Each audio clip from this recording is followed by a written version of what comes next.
دیکھیں گیدڑ ایک جانور ہے, اس کے کانوں کے درمیان ایک سینگ نکلتا ہے, یا اس کو آپ دانہ کہہ لیں. اچھا, بعض لوگوں کا کانسیپٹ یہ ہے کہ یہ گیدڑ سنگی جو ہے یہ گیدڑ کی ناف ہے, اس کو ناف سمجھتے ہیں, لیکن حقیقت اس کی یہی ہے کہ یہ ایک جرثومہ ہے. اور جب یہ گیدڑ کے دونوں کانوں کے درمیان جب یہ اگتا ہے, یعنی کہ جیسے ایک انسان کو کوئی پھوڑا ہو جاتا ہے, آئی بس سمجھ میں, تو اس کی کیفیت الگ ہوتی ہے, اور جو کسی جانور کے جب یہ چیز ہوتا ہے یہ کسی نہ کسی بیماری کی صورت میں ہوتا ہے, تو اس کے اوپر بال اگاتے ہیں. اب جب یہ گیدڑ سنگی جب وہاں سے نکالی جاتی ہے, جب یہ گر جاتی ہے, تو اس کو لوگ محفوظ کر لیتے ہیں اور اس کو ایک خاص سندور کے اندر رکھتے ہیں, اور وہ کہتے ہیں کہ سندور اس کی خوراک ہے. یہ ان کے عقیدے ہیں, ان کی سوچ ہے, ان کے خیال ہیں جو لوگوں کے ہیں یہ, لیکن حقیقت کیا ہے میں آج بتاؤں گا آپ کو. اور وہ اس کو سندور میں رکھ دیتے ہیں. اچھا, بعض لوگ سمجھتے ہیں کہ اس کا تعلق ہندوستان کی سرزمین سے ہے, جبکہ ایسا نہیں ہے, کیونکہ جہاں لفظ سندور کا استعمال ہوتا ہے تو ہمارا ذہن وہیں جاتا ہے کہ ہندوستان میں سندور کا استعمال سب سے زیادہ کیا جاتا ہے اپنی مذہبی رسومات کے لیے. تو اس لیے ہم سمجھتے ہیں کہ گیدڑ سنگی کا تعلق ہندوستان سے ہے, جبکہ گیدڑ سنگی کا تعلق ہندوستان سے نہیں ہے, جبکہ ہندوستان میں اس کو صرف سندور میں رکھ کر, اور جو ان کے خزانے ہوا کرتے تھے, جو ان کی جہاں پہ وہ اپنے جواہرات رکھتے تھے, وہ اس کے بیچ میں اس کو رکھ دیا کرتے تھے. یہ ان کا کانسیپٹ تھا, یہ ان کا عقیدہ تھا کہ اس سے یہ جو چیز جس جگہ پہ رکھا ہے وہ محفوظ رہیں گے, اور اس میں اور یہ بڑھتا رہے گا. یہ ان کا عقیدہ تھا, جبکہ ایسا نہیں ہے. اچھا, گیدڑ سنگی کو اس کے اندر جو سندور میں رکھتے ہیں نا, اس کی وجہ یہ ہوتی ہے کہ سندور کے اندر ایک خاص کیمیکل پایا جاتا ہے. اچھا, سندور بیسیکلی ہے کیا؟ سندور پارا اور سیسا اس کا مرکب ہے, اس کو ملا کر بنایا جاتا ہے, جس کو بڑے احتیاط سے استعمال کیا جاتا ہے, جس کو کہا جاتا ہے کہ بچوں سے دور رکھو, یہ زہر ہے. اس لیے کہ اس میں ان دھاتوں کا استعمال کیا جاتا ہے جو انسانی صحت کے لیے بہت زیادہ مضر ہیں. اب جب گیدڑ سنگی کے اس سنگ کو سندور کے اندر رکھا جاتا ہے تو یہ سندور اس کا ایک یہ سمجھ لیں کہ اس کی پیسیفٹی بن جاتا ہے, یعنی کہ اس کو محفوظ کر دیتا ہے, یعنی کہ اس کو حنوط کر رکھتا ہے, اس کو محفوظ رکھتا ہے, اس کو خراب نہیں ہونے دیتا. یعنی کہ اس میں جو کیڑا ہوتا ہے نا, جو گیدڑ سنگی جسے کہا جاتا ہے, اس میں خراب نہیں ہوتا, وہ اس میں محفوظ رہتا ہے. اچھا, اب میں اس کی حقیقت کی طرف آتا ہوں کہ اس کی حقیقت کیا ہے. یہ تو گیدڑ سنگی ہے جس کے بارے میں نے آپ کو بتایا. اب اس کی حقیقت یہ ہے, اس کی حقیقت ہندوستان سے نہیں بلکہ قدیمی مصریوں سے ہے. اچھا, اہل قدیم جو مصر سے جن کا تعلق تھا, جو مختلف دیوتاؤں کی پوجا کرتے تھے, کہا جاتا ہے کہ مصر کے دیوتاؤں میں ایک دیوتا انوبیس تھا. اچھا, یہ دیوتا جو انوبیس تھا, اس کا جو جسم تھا وہ انسانوں کے مانند تھا, یعنی کہ انسانوں کی طرح تھا, اور جو اس کا جو چہرہ تھا وہ گیدڑ کی طرح تھا, جس کی قدیمی مصر کے لوگ اس کی پوجا کرتے تھے.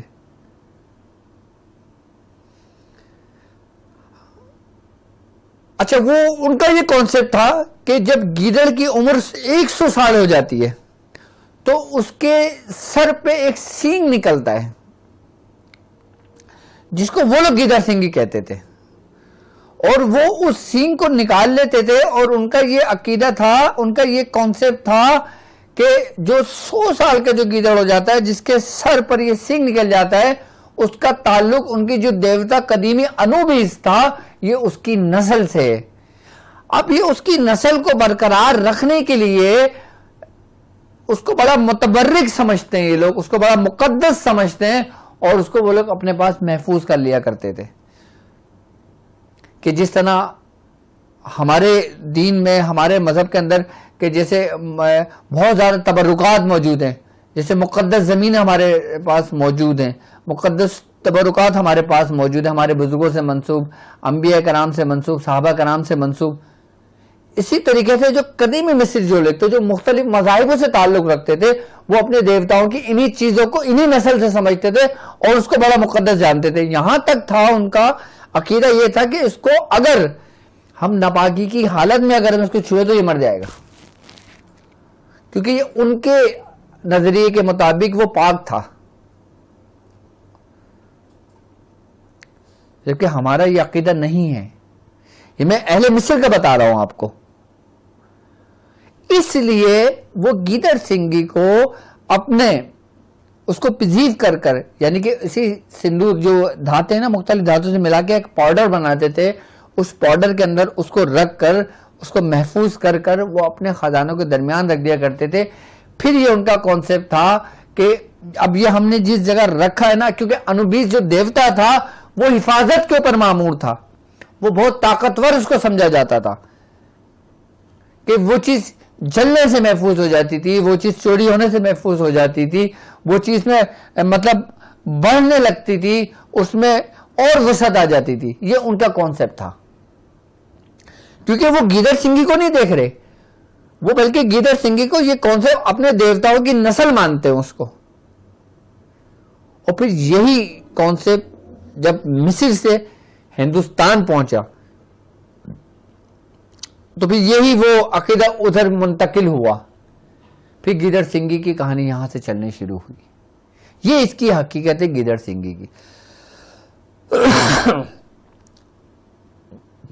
اب لوگ اس کو گھروں میں رکھتے ہیں, جبکہ اس کا گھروں میں رکھنا بالکل بھی ٹھیک نہیں ہے, اور اس عقیدے سے تو بالکل رکھنا بہتر نہیں ہے, بالکل غلط ہے سراسر, کہ یہ آپ کی تقدیر کو بدل دے گی, یہ آپ کی قسمت کو بدل دے گی, یہ آپ کے گھر کے اندر رزق میں برکت لے کر آئے گی, یہ گھر میں خوشحالی لے کر آئے گی. ایسا نہیں ہے.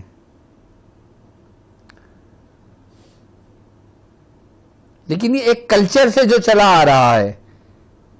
اچھا, اس کو پھر بعض لوگوں نے اس کو مختلف ٹوٹکوں میں استعمال کرنا شروع کیا. اب جیسے کسی کو جلدی بیماری ہو جاتی تھی تو بعض اس کو سندور سے نکال کے جھاڑتے تھے, جس طریقے سے بچوں کی نظر اتاری جاتی ہے اسی طریقے سے اس کو اتار کر اور سندور میں رکھ دیا جاتا تھا, تو اس سندور کا کلر چینج ہوتا تھا. تو وہ یہ بولتے تھے کہ اس کے اوپر سے جو یہ وبا آئی ہے, یہ جو بیماری آئی ہے, یا کسی جادو کی صورت میں آئی ہے, کسی سبلی کی صورت میں آئی ہے, یا کسی نے مسلط کی ہے, تو یہ اترنے شروع ہو گئی ہے. جب وہ سندور کا کلر چینج ہونے لگتا تھا. اب بعض لوگوں کا کانسیپٹ یہ تھا کہ یہ 1 سے 2 ہو جاتے تھے. اب 1 سے 2 ہونے کی اس کی کیا وجہ ہے؟ اب میں اس کی سائنسی تحقیق آپ کو بتاتا ہوں کہ سائنس میں اس نے کیا تحقیق کی ہے. سائنس اس کے بارے میں کیا کہتی ہے؟ سائنس اس کے بارے میں کہتی ہے کہ گیدڑ سنگھی کے گیدڑ کے سر پر ہوتا ہے اور بالکل جلد کے نیچے ہوتا ہے, اس لیے اس کے آس پاس بال موجود ہوتے ہیں. سائنس اور حقیقت میں یہ ایک جو کینسر ہوتا ہے نا, کینسر زدہ ٹیومر سیل ہے جو بیماری کی صورت میں سر پر نکل آتا ہے. گیدڑ کے سر سے جدا ہونے کے باوجود اس کے بڑھنے اور 1 کے 2 ہونے کی وجہ یہ ہے کہ کینسر کے سیل ایک دوسرے کو کھا کر زندہ رہتے ہیں, اور دوسری وجہ آکسیجن کی غیر موجودگی میں بیکٹیریا کی گروتھ کا جاری رہنا ہو سکتا ہے. اسے انگریزی میں جیکل کہتے ہیں. کیا کہتے ہیں اس کو انگریزی میں؟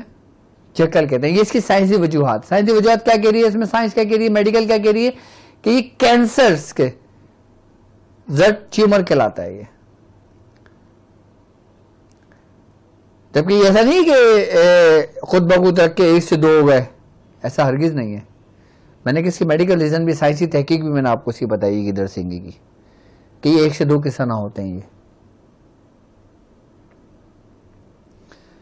اب لیکن بات یہاں پہ یہ ہے کہ بعض لوگ, بعض عاملین حضرات اور بعض وہ لوگ کہ جو اس کو مختلف ٹوٹکوں میں استعمال کرتے ہیں, مختلف پڑھائیوں میں استعمال کرتے ہیں, مختلف قسم کی جادوؤں کی چیزوں میں استعمال کیا جاتا ہے یہ. تو وہ کس سینس میں کیا جاتا ہے, اس کا تعلق کیا ہے پھر گیدڑ سنگھی کا؟ کہ گیدڑ سنگھی کا تعلق جادوگروں سے ہے, کہ گیدڑ سنگھی کا تعلق ایسے لوگوں سے ہے کہ جو اس قسم کی پڑھائیاں کرتے ہیں؟ بالکل. وہ لوگ جو جادو کرتے ہیں، وہ لوگ جو سفلیگر ہیں، وہ لوگ جو غیر مذاہب سے تعلق رکھتے ہیں، ان کے عقیدے کے مطابق ان کے لیے یہ بہت معتبر چیز ہے کہ جب وہ کسی شیاطین کی حاضری کرتے ہیں، جب وہ کسی شیاطین کی حاضری کرتے ہیں تو پھر وہ اس کے خوشبو سے، اس کے اندر جو اس کی ایک اسمیل ہوتی ہے نا، اب ظاہر سی بات ہے ایک گندی چیز اپنے قریب گندی چیز کو کھینچتی ہے، ایک خوشبودار چیز آپ کو اچھی لگے گی کیونکہ وہ خوشبو کی جانب جائے گی۔ جتنی بھی شیاطینی چیزیں ہیں یہ بدبو پر عاشق ہوتے ہیں، جتنی بھی شیاطینی چیزیں، جو شیاطین جنات ہیں، جو شیاطینی ہمزاد ہیں، یہ سب کے سب جتنے بھی ہوتے ہیں یہ گندگی کے اوپر عاشق ہوتے ہیں۔ اب جس طریقے سے میڈیکل ریسرچ میں نے آپ کو بتایا کہ ایک ٹیومر ہے، یہ اب ہر ٹیومر کی اپنی ایک اسمیل ہوتی ہے، کسی بھی ٹیومر کی اسمیل کوئی اچھی نہیں ہوتی، اسی لیے اور ایک تعلق جانور یعنی کہ گیدڑ کے جسم کا ایک حصہ۔ اب جس طریقے سے جادو کے اندر لوگ الو کا استعمال کرتے ہیں، لوگ کتے کا استعمال کرتے ہیں، لوگ کوے کا استعمال کرتے ہیں، لوگ بھیڑیے کا استعمال کرتے ہیں، مختلف ناپاک جانوروں کا استعمال کرتے ہیں، اس طریقے سے لوگ جادو کے معاملے میں گیدڑ کا بھی استعمال کرتے ہیں۔ جب کسی کو کچھ تباہ و برباد کرنا ہوتا ہے نا تو پھر اس گیدڑ سنگھ کو گیدڑ کی کھال کے اوپر لکھ کر باقاعدہ طور پہ اس کے نام کے ساتھ پھر یہ جادوگر اس کا استعمال کرتے ہیں، جو پورے گھروں کو تباہ و برباد کر دیتی ہے۔ اب اس کی حفاظت کے لیے ہمارے بزرگوں نے کیا بیان فرمایا، بزرگوں نے اس کے احتیاط کے بارے میں کیا کہا؟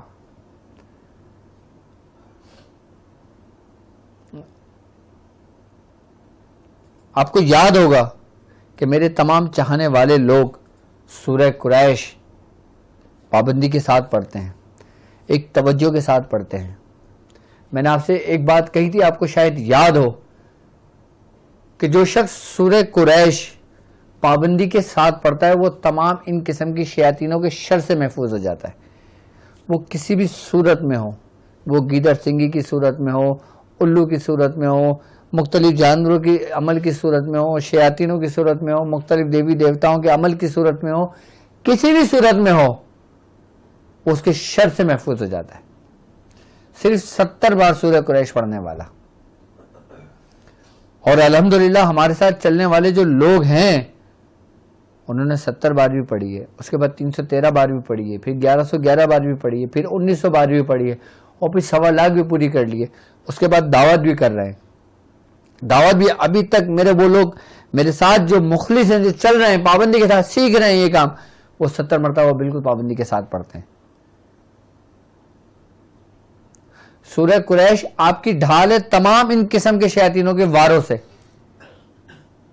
کبھی بھی اپنے گھر کے اندر ایسی ناپاک چیزیں مت رکھنا، یہ عقیدہ رکھ کے کہ ہمیں نفع دے گا، کبھی بھی مت رکھنا، کیونکہ یہ انسان کو تباہ و برباد کر دیتی ہیں۔ تمہیں فائدہ تو نہیں دیں گے لیکن ہاں یہ ضرور ہے کہ تمہارا عقیدہ کمزور کر دیں گے۔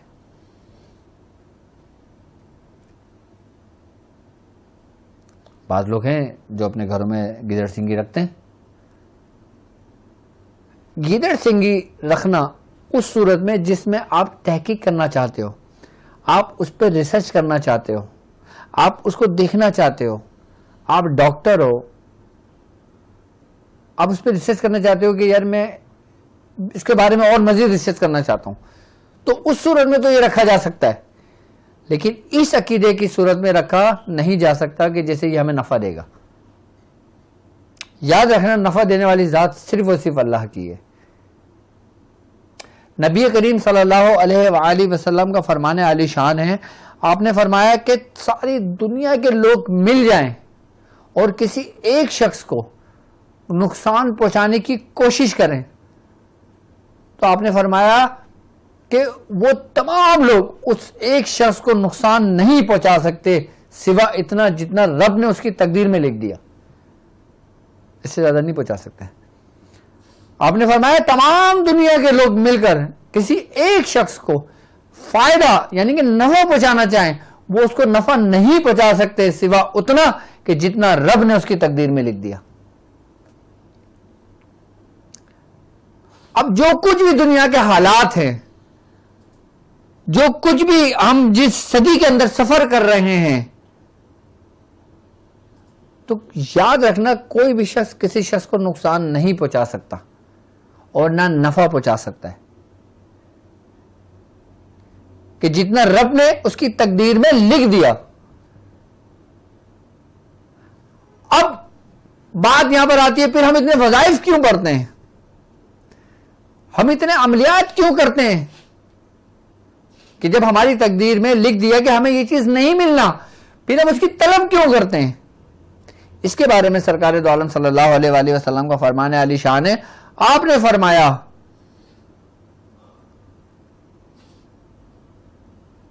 کہ اچھی تدبیر اور دعا انسان کی تقدیر کو بدل دیتی ہے۔ آپ نے یہ نہیں کہا کہ ہمت ہار جاؤ، کہ اگر تمہارے رزق میں تنگی ہو رہی ہے تو تم ذکر نہ کرو اللہ کا۔ آپ نے فرمایا کہ تم دعا بھی کرو اور کوشش بھی کرو، ممکن ہے جو چیز تمہاری تقدیر میں نہیں ہو تمہاری تقدیر میں لکھ دی جائے، کہ تقدیر کو جو بدلتی ہے وہ دعا ہے، تقدیر کو جو بدلتی ہے وہ تدبیر ہے، کیونکہ قرآن کہہ رہا ہے لیس للانسان الا ما سعی، کہ انسان کو وہی کچھ ملتا ہے جس کی وہ کوشش کرتا ہے۔ ذکر کرنے سے تو آپ کے رزق میں برکت ہو سکتی ہے، عبادت میں اضافہ کرنے سے تو آپ کے رزق میں آپ کے گھر میں خیر و برکت ہو سکتی ہے، اور سب سے بڑی بات یہ ہے کہ اپنا اخلاق اچھا کر لینے سے آپ کے رزق میں برکت ہو سکتی ہے۔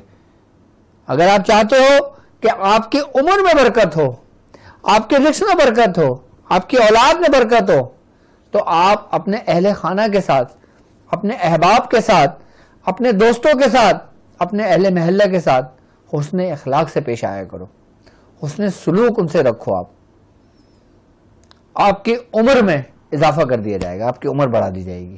یہ بزرگان دین فرماتے ہیں۔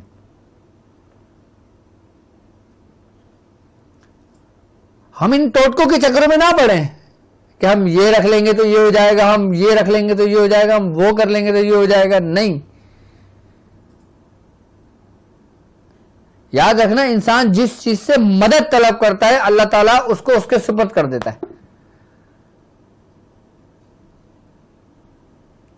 اب کوئی شخص گیدڑ سنگھی اس نیت سے رکھتا ہے کہ یہ مجھے نفع دے گی، تو اس نے کس چیز پر اپنا وہ رکھا، گیدڑ سنگھی پہ رکھا نا، تو اس کو کبھی بھی نفع نہیں دے گی بلکہ اور اس کو تباہ برباد کر دے گی۔ اگر کسی شخص نے سورہ اخلاص پڑھنا شروع کری، سورہ اخلاص کا نقش اپنے پاس رکھ لیا، تو اللہ تعالیٰ کس کے سپرد کرے گا اس کو؟ سورہ اخلاص کس کا کلام ہے؟ اسی رب کا کلام ہے، وہ اس کو اپنے پاس کھینچ لے گا، اس کو اپنا قرب عطا کر دے گا۔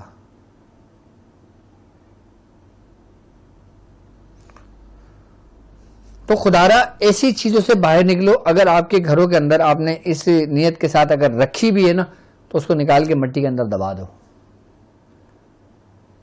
ہو سکتا ہے اس نحوست کی وجہ سے ہی آپ کے گھر کے اندر معاملات آپ کے بہت زیادہ ڈسٹرب ہوں۔ اس کا دین سے اور شریعت سے اور اس سے کوئی تعلق نہیں ہے، یہ سب بد مذہبوں کے اپنے اپنے عقیدے ہیں۔ حقیقت یہ کہ ان چیزوں سے نکلو، کیونکہ دیکھو نا آپ جا رہے، ہمارے جتنے بھی اولیاء کرام اس دنیا میں آئے، جتنے بھی ہمارے سلاسل بزرگان دین اس دنیا میں آئے، وہ حق لے کر آئے، حق کی تعلیمات کو انہوں نے عام کیا۔ کسی نے اپنی زندگی ریاضت میں گزار دی پوری، کسی نے اپنی زندگی پوری تبلیغ میں گزار دی، کسی نے اپنی پوری زندگی ان معاملات میں صرف کر دی، کسی نے پوری زندگی کتابیں لکھنے میں گزار دی، کسی نے پوری زندگی اطاعت الہی میں گزار دی۔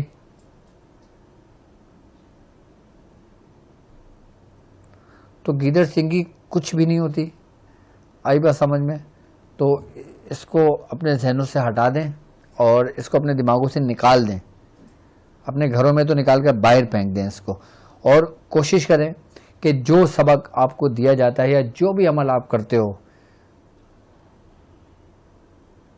آپ اس پہ پابند رہو.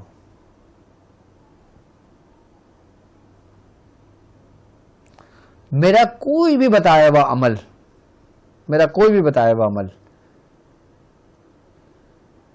جو لوگ بھی کر رہے ہیں, وہ قرآن کی صورت ہے, قرآن کی آیت ہے, یا ہمارے بزرگوں سے منسوب کوئی اعمال ہیں, وہ الحمدللہ ہمارے پاس سند کے ساتھ, اجازتوں کے ساتھ ہیں. اور اجازت ایک ایسی چیز ہے جو کبھی بھی ختم نہیں ہوتی.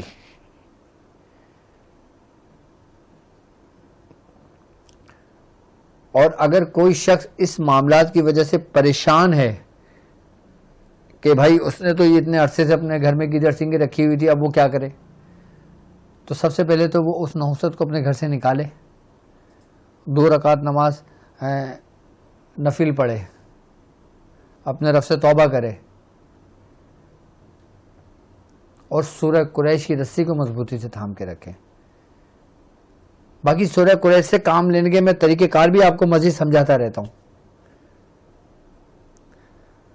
اچھا, جو لوگ 70 بار سورہ قریش اپنے معمول میں رکھتے ہیں نا, ان کو پریکٹیکلی طور پہ کچھ کرنے کی ضرورت ہی نہیں ہے, وہ آٹو محفوظ ہو جاتے ہیں. جس طریقے سے گاڑی کے اندر آٹو لگ جاتا ہے نا, اب آپ کو گاڑی چلانے کی ضرورت نہیں, اب آٹو لگ گئی, اب خود چلے گی. بالکل 70 مرتبہ سورہ قریش پڑھنے والے کی بالکل ایسی مثال ہے کہ جب وہ سورہ قریش 70 بار روزانہ پابندی کے ساتھ پڑھتا ہے تو وہ قدرت کے حصار میں آ جاتا ہے, وہ محفوظ ہو جاتا ہے. اچھا, سورہ قریش پڑھنے والے کو نہ کبھی رزق کی تنگی ہوتی ہے, نہ کبھی اس کی پریشانی ہوتی ہے, نہ کبھی اس کی سوچ ہوتی ہے کہ وہ رزق کیسے بڑھائے گا, کیسے کمائے گا. خوف نکل جاتا ہے اس کے دل سے, یعنی کہ اللہ تعالیٰ اس کے رزق کو اتنا کشادہ کر دیتا ہے. اور ایک بار یاد رکھنا کہ جب کوئی شخص 70 بار سورہ قریش پڑھتا ہے نا, اب ہمارا ایک سورہ قریش ایک پورا لشکر ہے. اب ایک نیا شخص آتا ہے, اب میرا ایک لشکر چل رہا ہے, اس میں چاہے 100 لوگ ہوں, 1000 ہوں, 1 لاکھ ہوں, 10 لاکھ ہوں, 1 کروڑ ہو, وہ چل رہا ہے لشکر. اب ایک شخص آتا ہے, اب وہ سورہ قریش پڑھتا ہے. اب جب وہ سورہ قریش 70 بار پڑھے گا نا, اور جب 70 بار پڑھ کے 7 دن ہو جائیں گے, تو 8ویں دن وہ اس لشکر میں ایسے شامل ہوتا ہے کہ جتنے لوگ سورہ قریش پڑھ رہے ہوتے ہیں نا, تو تمام کی روشنی ایک جگہ جمع ہو رہی ہوتی ہے. تو وہ عام شخص جو 70 بار پڑھنے شروع کرائے, پھر اس کو اتنا فیض ملنے لگتا ہے جو شخص 1.25 لاکھ سورہ قریش کر چکا ہوتا ہے. ایک اجتماع کی پاور یہ ہے. اب ایک شخص کی پاور اور 1000 شخص کی پاور, کس کی پاور زیادہ ہے؟ اسی لیے ہمارے بزرگوں نے اس کی ترتیب رکھی ہے کہ جو لوگ سورہ قریش کے لشکر کا حصہ بننا چاہتے ہیں, جو حصہ بن چکے ہیں اور جو بن رہے ہیں, وہ 70 بار سے اس کو شروع کریں. 70 مرتبہ اس کو 40 دن مکمل کر لیں, یا 70 مرتبہ 70 دن مکمل کر لیں. اس کے بعد 313 بار پہ آ جائیں, پھر 313 بار 40 دن مکمل کر لیں, پھر 1111 بار پہ آ جائیں. یہ ایک ترتیب ہے کہ جو آپ کو رن کر رہی ہے, آپ کو چلا رہی ہے. اچھا, ایک بات یاد رکھنا, جب یہ لشکر ایک ساتھ چل رہا ہے, جب ایک لوگ ایک ساتھ جمع ہو کے چل رہے ہیں, ایک ساتھ ہو کر یہ پڑھ رہے ہیں نا, تو پھر آپ کے آپس کے اندر روحانی کنیکشن بنتے ہیں. آپ ایک دوسرے کو نہیں جانتے, لیکن آپ روحانی دنیا کے اندر اپنے کنیکشن مضبوط کر رہے ہوتے ہیں.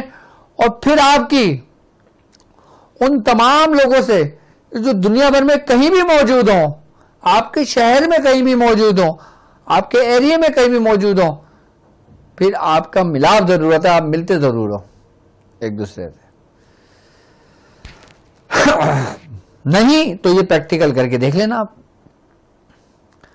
آپ جب سورہ قریش پڑھتے ہو, تھوڑی دیر کے لیے آپ آنکھیں بند کر کے مراقبہ کر لینا, آپ کنیکشن بنانے کی کوشش کرنا, دیکھو آپ کے نیورونز کیسے کنیکشن بناتے ہیں, اور سورہ قریش پڑھنے والوں کے ساتھ آپ کیسے شامل ہو جاتے ہیں.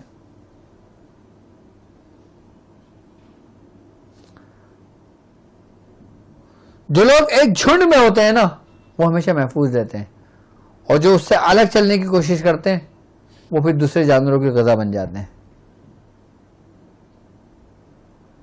دوسرے جانوروں سے مراد شیاطین آپ کے قدم قدم پہ آپ کے دشمن ہیں، پھر وہ آپ کو گھیر لیتے ہیں.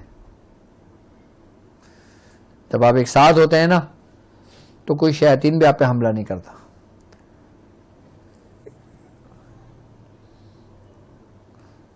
جسے ایک سنگل شخص بارش میں بھیگتا ہوا جا رہا ہے اور ایک چھتری کے اندر 1000 لوگ کھڑے ہیں اور وہ شخص چھتری کے اندر کھڑا ہو جائے تو اس کا سارا دل سے ڈر و خوف نکل جاتا ہے. تو سورہ قریش اس طرح محفوظ کر دیتی ہے ان تمام شیاطینی قوتوں سے، ان تمام شیاطینی چکروں سے.